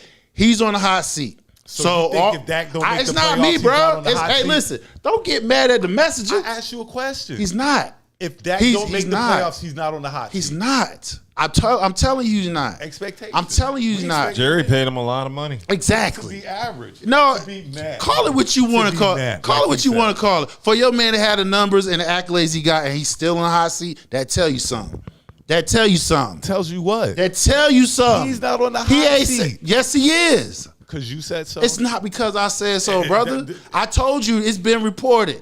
Who all reported summer they've been reported. Who? I just gave you the tea leaves when they traded AJ. The reason why they traded AJ to accommodate him. Reported it, bro. You reported it. No, I did. NFL, all the NFL pundits, all the the reporter and the report. What's her name? Oh yeah, what's my man? Hold on, Pal Sal Antonio. He's the Eagle reporter. He's reporting the shit. What we talking about? That's your Eagle reporter. If Sal Palantonio is sitting there saying Hurst is on the damn hot seat because of offensive, they bring in a new offensive coordinator. So what's the hot seat? The hot seat. What is it? What is it? Don't get to the Super Bowl. No. Don't get to the Super Bowl. You sound crazy. No, you sound crazy. So because if we don't get to the Super Bowl, how I sound crazy? Hold on. How do I sound crazy when a man? I'm sitting here answering. How does it sound crazy? No. How does it sound crazy when he been for the last 3 seasons? He been what? 2 Super Bowls, playoffs. Would be like we don't make. Well, I'm sorry. Well, guess what? Sal said the man is on the hot seat, and not only Sal saying what's hot seat? Don't get to the Super Bowl. They think they're moving his ass. You know why? Because the next year, crop of quarterbacks is coming in. Yeah. How do you sound that if we don't get to the Super Bowl, I'm telling you how. Hot seat. Because you know why? I'm going to tell you why. Why are you yelling? I'm going to tell you why. Hey, man, come on, bro. Go ahead. Don't do that. You're talking about a quarterback who's been to the playoffs every year he's been there. Yep. But he's on the hot seat. Yes. And he has to get to I'm the Super telling you Bowl. why. Because isn't he coming up for another contract? I'm done. Isn't Jalen Hurts coming up for another contract? So he don't want to answer that. So he's coming up for another contract. He took a hometown discount the first time. Do you think he's gonna take another one this time? No, he's not. And that's the reason why his ass on the hot seat. He doesn't get to where they feel like this next contract come up that's worth giving him, because I think right now he's the average quarterback right now is like $50-something million. Hurts making about 30. He's not even at top tier. He's not making top end money. So you think the next contract that comes around, he ain't gonna want that bag? They know that shit. That's the reason why they're gonna trade his ass while he's good ways is reload back on a fucking damn rookie quarterback. Why? Because you got to trade assets. You know with your man, the GM. You know, when he pulled the tricks out of the hat and shit, y'all got the defense loaded up for that shit, bro. It's written on the fucking wall. You just don't want to see that shit. That nigga on the hot seat. Book it. My loud wrong ass. Yeah. Yeah. The same quarterback been to the playoffs every year. I get what you're saying. Dak ain't been in the past 2. I get what you're saying. 2 different markets, baby. This shit ridiculous. 2 different markets. Ridiculous. It's fact. I just gave you reason. He's coming up for another contract, bro. And because of that, he gonna want that money. The average quarterback is getting And 50 he gotta plus. get to the Super Bowl. If you don't get to the Super Bowl, Because this is gonna be like, is it worth sacrificing this bag behind him? Because they know once they do that, it's gonna hamstring. have to get to the See, you all right? See, this is a man that he don't want it. He doesn't want it. He don't want it. He don't want it. He don't want to be. Super Bowl. Yeah. Sense at all. You don't want to be. You don't want to face reality, bro. I told you he took a discount, and you know that. Didn't the first contract he took a discount? Yes or no? Yes or no, Eagle fan? Did he not take a discount the first time? Are talking about a 2-time going to Super Bowl, and he's coming up for another massive contract. You're telling me I just told you. Massive contract coming up. To the Super Bowl again. Massive contract. Dak ain't ever been. Massive contract. He's coming up for another contract. He don't want to talk about it. Or he gonna get traded. He's coming up for another contract, bro. Okay. That's the reason why. So they looking at it like this. Will it be worth what? Nah, he don't want to answer. They looking. No, it ain't got nothing to do with me. I ain't hating on this shit. Don't get mad at me. Get mad what's being reported, bro. I just gave it to you. You more worried about my team. I'm not worried about the team. What we talking? Are we not talking about fucking football? Are we talking about the NFL right now? Right? Caught up with the Eagles. Worry about your team. My team fine. Your team 2 Super Bowl appearances in the last. And your 5 man years. on a fucking your hot team seat. Ain't been there in Hurts is on a fucking hot seat. That nigga mad. Squad. That nigga mad. yo. We just won 2 years ago. It don't What am I matter. mad He's on the about? hot seat, bro. Okay, that's if you facts. say so. I'm telling And you. that's cool. I'm telling you. But y'all won't win. I'm telling you. You hope so. No, you hope we don't. so. You hope we don't. All I know is the last time we played y'all. All I know is the last time we played y'all, we mopped y'all ass. So I don't want to talk. Thank you. 20 points, nigga. Don't talk. I don't give a damn. You took 20-point blowout. The sorry team. The sorry team who didn't make the fucking playoff. The Eagles in a regular season game. That's your claim to fame Hot seat. now. Hot seat. Good Cowboys. All right. Well, that was a lively NFL discussion. Let's go ahead and move on to hip hop because the beef is everlasting between Uncle Murder, Tony Yayo, and Memphis Bleak.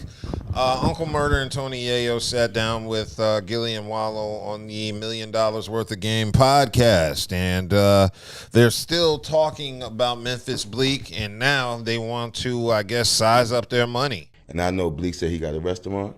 I don't mind. We can do this too. We could go. Let's see what you made last month, and we can show what we made last month, and we could continue to do month for month to see who's making more money as far as that business is concerned. We could go business for business as far as that, right?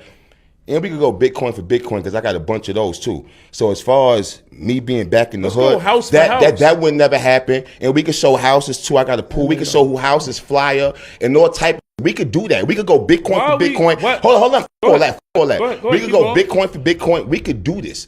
Is there any way we can bring amends or some peace to you and Yayo and Murder? Yo, bro, I have no beef with nobody. I thought you said it was cool. Like, you and Murder was cool. Yeah, we got 3 videos. We got mad songs together. Me and the True Lifers out here looking for the ops together. Now I'm the op. How that happened?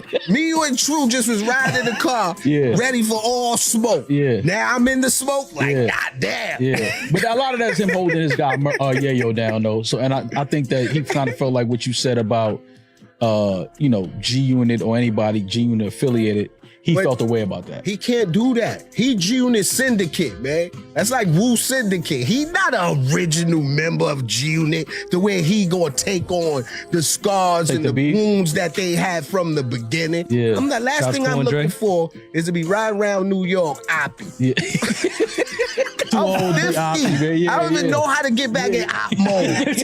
Like, what's the outfit for the op territory now? The streets are gentrified now. You don't even know the same blocks. Exactly. We get started, we definitely do get passionate about football. I'm not going to lie. But back to this. Give me a staple Uncle Murder song. The weekend or the year wrap up. The yearly wrap up. Yeah, that's all I know Uncle Murder from. You don't have a specific song for Uncle Murder? I don't specifically know Uncle Murder's music. I'm not really too deep on Uncle Murder like that. I know Bleak. Yeah. I know Bleak. I know Bleak has songs. He might not have like the biggest catalog, but Bleak got songs. He got a couple hits. I don't know where this is coming from.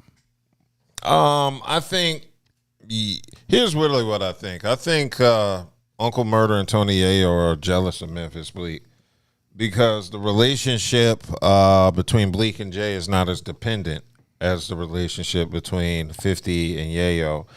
Yayo himself said without 50 Cent, they would be back in the projects. He admitted that on a podcast. And so because of that, I think there's some insecurity with how much they need 50 in order to eat. Because truth be told, I really don't think them niggas is no hustlers. Or they only know how to hustle in the streets, I guess. I definitely think that they definitely be riding for 50 hard. Yeah. Like they can't do anything without mentioning 50 or anything like that. As for Yayo got a couple of songs I rock with too. I think Yayo kind of gets like a little disrespect, and he got So Seductive. I like So Seductive. I like Pimpin'. I like that one, but I just think like you said, they sound jealous. They do sound like haters at times. Especially when they said comparing Bitcoin. If that's your like number one investment, I wouldn't have brought that up, man. And they sound like their feelings are hurt. Yeah, their feelings were hurt. That's the thing about them niggas. They got to be a little more secure, but they also got to understand how it looks to the general public. Yeah, we don't see Bleak. That's why we hear all this. And if your money was like that, would you be getting all mad like that? Like, and maybe it's just me, but if I was good, I wouldn't let anybody get me off my square. And it seems like when they went at Bleak, because I believe they went at Bleak first and stuff like that, talking about him and Hove and stuff like that, which both of them are, I guess, top tier wingmen. Like Hype man. Top tier hype men, Yeah. like, you know what I'm saying? Both of them. So it's just a strange argument that the people's hype men are beefing. Yeah, but I mean, I think it started off as one comment by Tony Yayo, just said in jest maybe, and then Bleak took it and decided to speak on it, because I'm sure Bleak was addressing not just Tony Yayo, but a lot of people. A lot of people always ask about Bleak. Bleak has always been called the designated blunt roller for Jay-Z. We've made tons and tons of babysitting Blue Ivy jokes about Bleak, so he's behind the scenes. We don't see Bleak, so that leads to the shit. But yeah, in this case, I think Jay-Z taught him how to fish. So Jay-Z's like, you don't need to be up under me. Here's some of the things you can do to make your own money. And I think Bleak took that blueprint and ran with it. Yeah. So yeah, I do think there's some jealousy and insecurity from the Yayo Uncle Murder side of things. And yeah, Uncle Murder was bragging about taking his kids to Disney World. I'm like, that's kind of cringe. That's super cringe as fuck. Yeah. Like, why would you brag on something like that? Like that. He was that trying was to prove a point. It was received like I say, like, you want to compare what you have accomplished as men, which I guess, you know, pissing contests, whatever. But like, you would, if you were just more secure in yourself, it wouldn't matter. Yeah. If you were more secure in yourself, it wouldn't matter. But your ego won't let it go. Yeah, and that ego's gonna get you messed up. And then, like Bleak said, like, Uncle Murder isn't even original G Unit. Nope. Uncle Murder, like, Mobb Deep was G Unit before Uncle Murder. Like, Uncle Murder is not original G Unit at all. Maybe he's trying to show that extra loyalty. Like, I'm gonna take up for the beefs and issues that happened before I was here. That's the ultimate in loyalty. I mean, that is the ultimate, and he does it. That's what he does. He takes on whatever beef that 50 of them have, which I guess, like you say, is loyalty. Yeah. But it comes at a cost, and it's like how you look. Yeah, it's way too much. You're up under 50 a little bit too hard, and nobody would even notice this until this issue came to light. Like, I never paid attention to how much Tony Yayo and Uncle Murder were under 50 until you start nitpicking that shit like this. Just like with Rick Ross with the whole flying commercial. Nobody cares if you fly commercial until you start popping shit about how you fly private all the time and how everybody who doesn't ain't shit. And like, yeah, you start bragging on your lifestyle when you shouldn't brag on your lifestyle. You should just be enjoying life. I'd expect, especially people in that position, to be at least kind of in a decent position. I see you on TV all the time. I see you on my Facebook feed all the time. I see you doing stuff. I'd expect you to be in at least some sort of a decent position in life. Mm-hmm. Agreed. So I hope this Yayo Uncle Murder and Bleak beef just goes away, because truth be told, it's just making Tony Yayo and really Uncle Murder look like clowns to me. Like, when trying to compare what you got to another man who we don't even know what he has, it's just corny. And the shit you were bragging about, having Bitcoin, taking your children to Disney World, having Kiddie a swimming pool. pool. I'm like, these are average nigga flexes, bro. That wasn't worth bragging about. That's just being a decent father, you know. So shout out to Uncle Murder and Tony Yayo. Just let this shit die, man. I'm sure you're getting attention for it, but also at the same time, y'all are coming off way too fucking corny. Way too corny. Like, a lot of the rappers that we grew up like listening to, once they've had a microphone put in front of their face, that's social media. It's social media. They just, a lot of, I won't say a lot, but some of these artists that we used to listen to, now that you hear them talk, you be like, I don't know how I used to even entertain this person. Yeah, Twitter has ruined the image of a lot of rappers, and that's why I'm so glad it wasn't around in the 90s, because, boy, I thought Onyx was the most craziest rap group in the world. Back the fuck up. Yeah, that whole album. Back the fuck up with something. And that don't get talked about like it should. What, that album? Yeah, because that's a classic. You think it's a classic? No, it's a classic. Yeah, that was the first CD I ever bought. That doesn't get talked about like it should. Back the fuck up was that album was sick. Yeah, I used to rock with Onyx too. Yeah, so yeah, shout out to Onyx. Shout out to Onyx. Let this beef die, y'all. Move on. It's a bad look for 50-year-old men. Okay, let's go ahead and move on. Because this entire week, Usher has been in the news. Apparently, there was a concert earlier this week. Old girl was fronting on Usher. He was trying to give her the lap dance special, and she wasn't really receptive. We saw old girl crashing out on Twitter and interviews in TMZ. She was just basically letting people know she wanted Chris Brown. To me, that was some sucker shit, and she was probably doing it just to get attention. But anyway, Alabama came, which was, I believe, a day or two ago, and that woman had to make up for what the other girl did, because she damn sure put it on Usher. Did you see that Alabama one? Usher was shocked. Yeah, I was surprised. That old girl must have had some sort of protective coating on her skin to get all close on Usher like that. Yeah, because old girl, she didn't want that B2K from that bump, bump, bump.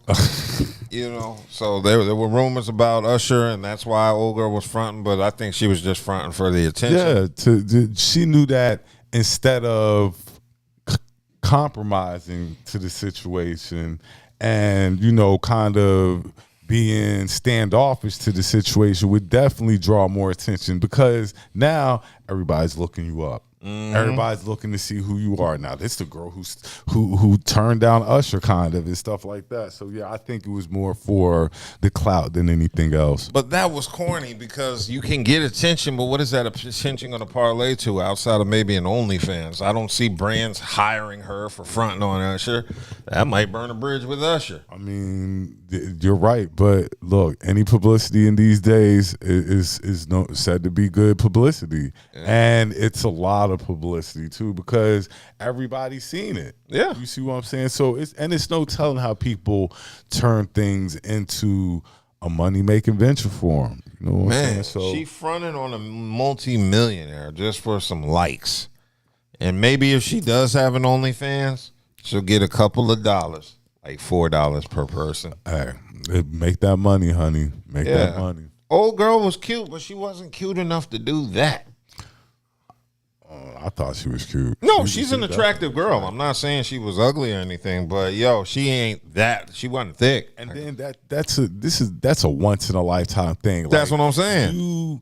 You probably did more harm than good. And also the responses she gave after on Twitter and, like I said, TMZ, it made her look very arrogant. It's one thing to do what she did on stage, but to follow it up with some of the responses she gave, it made her look even worse. So it made her come off as narcissistic and just overall unlikable. And in the entertainment world, people give you deals and stuff like that just simply being liked. And that's never going to happen to Usher again. No. He's going to vet. Like, that's never going to happen to Usher again. Yeah, that was embarrassing. And Usher already said, don't bring your ass up on stage if you're going to be fronting. He said, God don't like ugly, but he don't like pretty privilege either. So, and I'm going to quote Usher every time I go on a date. That reminds me of that, too. You're going to quote Usher every time? Hell yeah. I'm going to tell my date and say, God don't like ugly. And he's on he's debating about you. That's what she pissed me off. Oh, I thought you were saying it's 7 o'clock on the dot. I thought that's how you were quoting Usher. Yeah. Yeah, Buddha's in the chat. He said to be gangsters, they were so sensitive and emotional. Oh, I think he's talking about Uncle Murder and Memphis Bleak. Oh, man, like, yeah, their feelings were hurt. He hurt their feelings really bad. Yeah. Well, since Buddha's in the chat, that means he's watching our show. Shout out to Buddha missing all this delicious food. Joe Meek. Yes.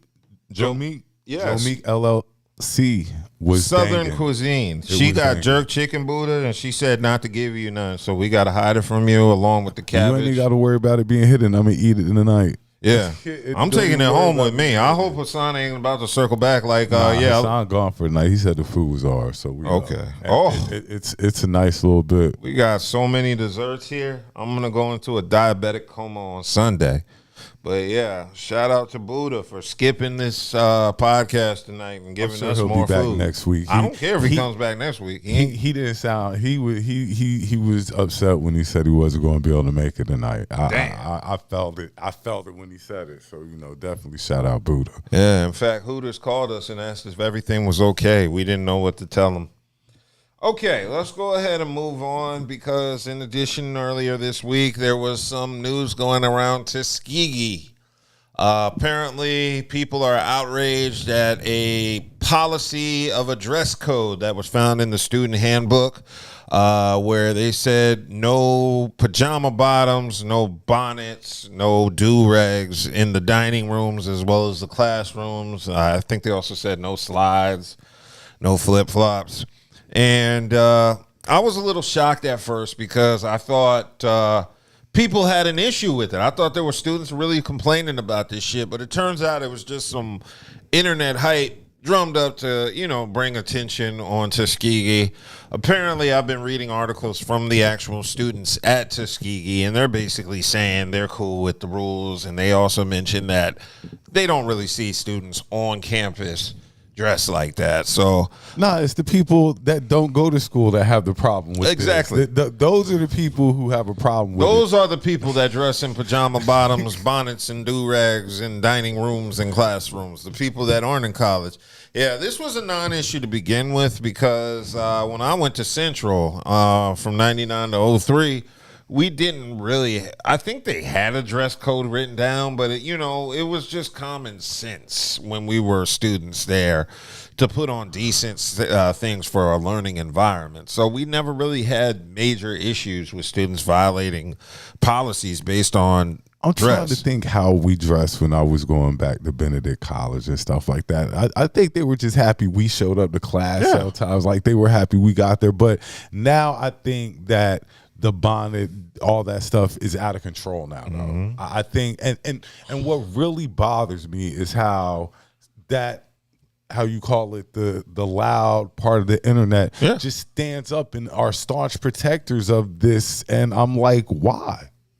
Why do you not want to show your best self? Yeah. I don't understand why you wouldn't be behind something that lifts us up even higher. Well, I don't think it's an issue to begin with. I think most of the students already know you dress for success. I remember my freshman year at Central, they made us take a class on how to dress for job interviews and prepare you for the real world. Now, I didn't need this class because my father already taught me this shit when I was 14. So, you know what? I feel like, honestly, my freshman year of Central was a wash. Everything they taught me my freshman year, I had already learned in high school. And at the time, my public was one of the top 10 counties in the nation for public school, Montgomery County, in the 90s. So all the shit they taught me my freshman year from English class was stuff I'd already done in high school. Like the Shakespeare we had to read and all that was stuff I'd already read. So I feel like my freshman year was a wash until I declared a major because that general studies was just stuff they had already taught that I already learned in 10th grade. And now that I'm thinking about it, even in high school, we didn't go dressed like any sort. Sir, we went to school dressed for the day. Like, you know what I'm saying? Well, people raised their kids properly back then in terms of dressing. We didn't have these issues growing up. My mom wouldn't let me sag. She would never let me leave the house without a belt on. My parents still do. You got a belt? You got a belt on? My parents still to this day. And they always gave me the speech about how you represent us when you leave the house and make sure you don't look like nothing or make sure you look like something. Yeah, you look like something when you go out because people talk. Yeah. And they like you said, that's how we were brought up. We brought up like we knew when we left the house we needed to look a certain type of way regardless of where we were going. We knew that had to have your hair comb, had to have lotion on, you had to have all this stuff crust done out your eyes before you walked out the house. Yeah. They call it being presentable. Exactly. just being presentable. So I do see it more now. Just wherever you go, even outside of campus, you go to Walmart, Target, grocery stores. You see women in pajama bottoms. I see it, and to me, that's just stank. Because it's like if I see somebody in a bonnet and pajama bottom, I know you didn't wash your ass. Who washes their ass and puts on pajama bottoms and a bonnet? And this is like if it's once, like you just had to run out, run back in. But this is your everyday go out attire and stuff like that, and you can't even get in the club like that. So I don't understand what all this big commotion is. Like, you know, we like to do certain things, and there's a dress code to do these certain things. Like, I remember Soulless. I tried to go to Soulless one. I had my church clothes on. But I was fresh as hell, and they stopped me and said, "You got boots on?" Wouldn't let me in with boots, and I was fresh. I was dripping. But, you know, it's just being presentable and wanting to show off the best you. And I think some people have lost that along the way. Like you say, some parents aren't teaching that. You know, some parents need to teach that again. You damn right. It's a damn shame what's going on in today's current society. I mean, it's nothing wrong with having standards. It's nothing at all wrong with having standards. I wouldn't date a woman who's in public wearing pajama bottoms and a bonnet just because I think she stank. I mean, I could feel you there. Like, you don't have enough. You won't put enough time into yourself, your appearance, to show what you really and are. Like I said, I just think she ain't washed her ass. I wish a lot of guys don't see it like that. I know. A lot of guys definitely don't see it like that. I definitely would not approach a woman. If I saw a woman out in a bonnet and some pajama bottoms, I'm definitely not approaching her. There's nothing to talk about. And if you see me out in pajama bottoms and a do-rag, I am not to be approached or to be seen at in a romantic light, ladies. I know it's hard, but, you know, that's how they do. So, yeah, I think that's wrong. I think people should. And the crazy part is, I'm not saying you got to take much pride in your appearance. Me, I go to the grocery store in sweats and a T-shirt, but that's better than them. I got a confession to make. I've never worn a do-rag. Never? Ever. I think I might have wore it one time for like a fashion statement. I wore a do-rag a couple of times, but they used to give me headaches. Yeah. Like, I stopped wearing them. Well, I never had it because I don't need it. I got Mexican hair. So as soon as my shit grow out, it's naturally curly. I don't need to tie it up in a do-rag and maintain waves. Nah, I used to wear a do-rag, and it was good for waves. That they said to put the waves in there. And when I did have hair, my waves were spinning, nigga. They were spinning. I've never. But yeah, you know, it was kind of back in the style. Back, you know, you had a do-rag under the hat and stuff like that. Saying. But nah, dude, like I wore maybe once or twice for fashion purposes like that. The do-rag with the hat over it. That style gone though. Yeah, that style been gone. But outside of that, I never like wore it for functioning purposes. I've never slept in a do-rag before. I never had to. Yeah, and the chat is popping. We have Buddha. We have Zavanda.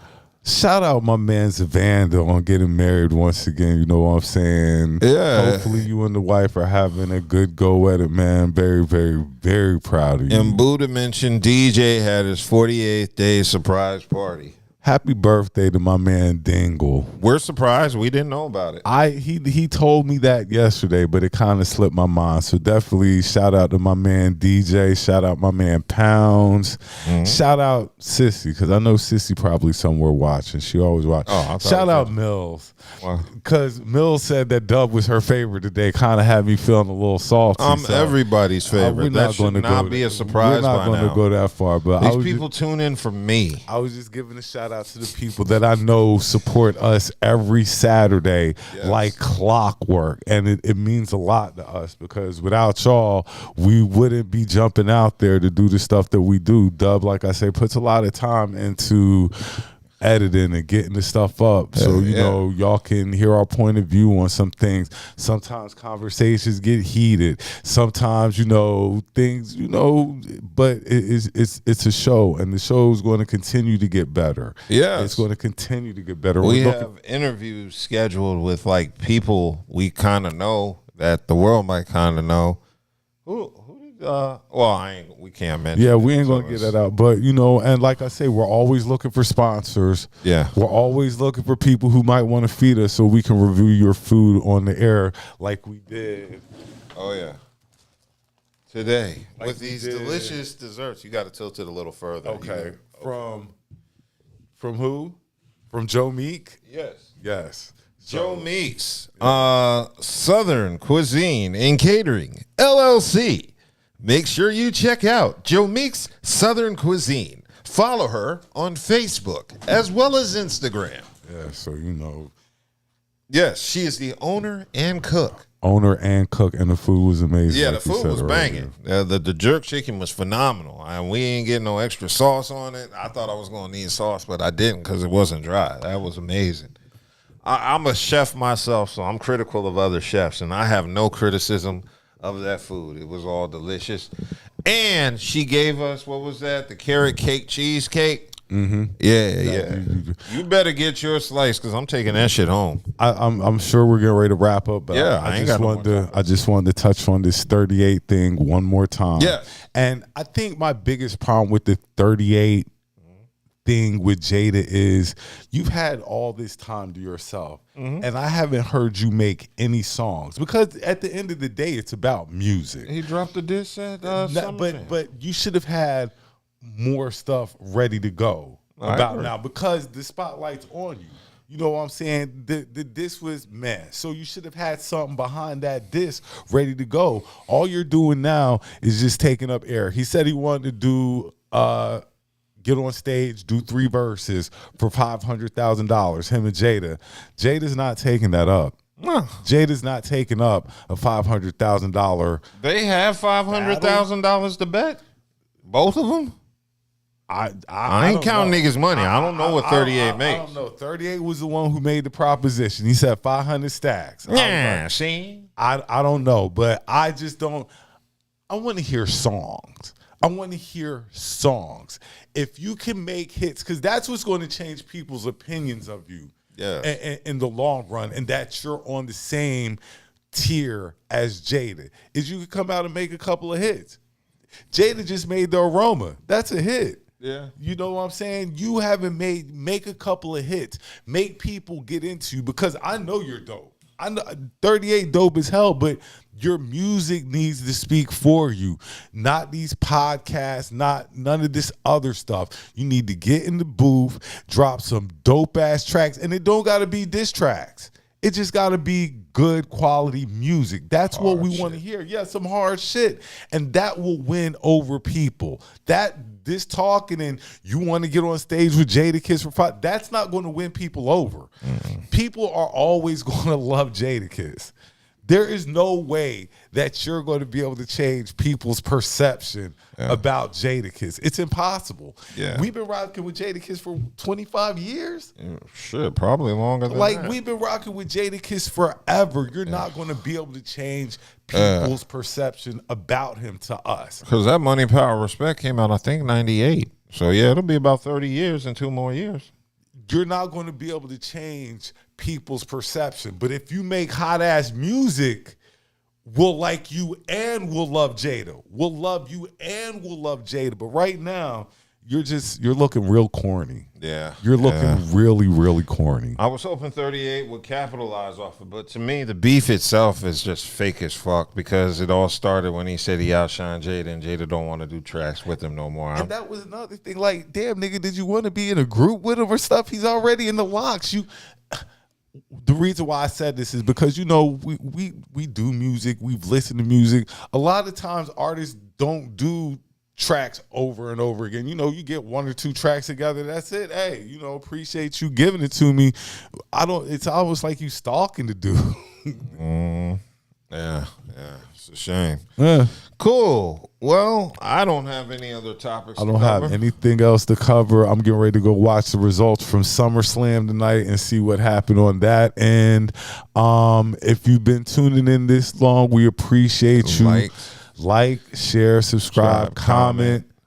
Yeah, make sure you catch that new Spider-Man in theaters or your bootleg Fire Sticks. That next week. What? We'll review it next week. We can. Okay, we'll review the new Spider-Man next week.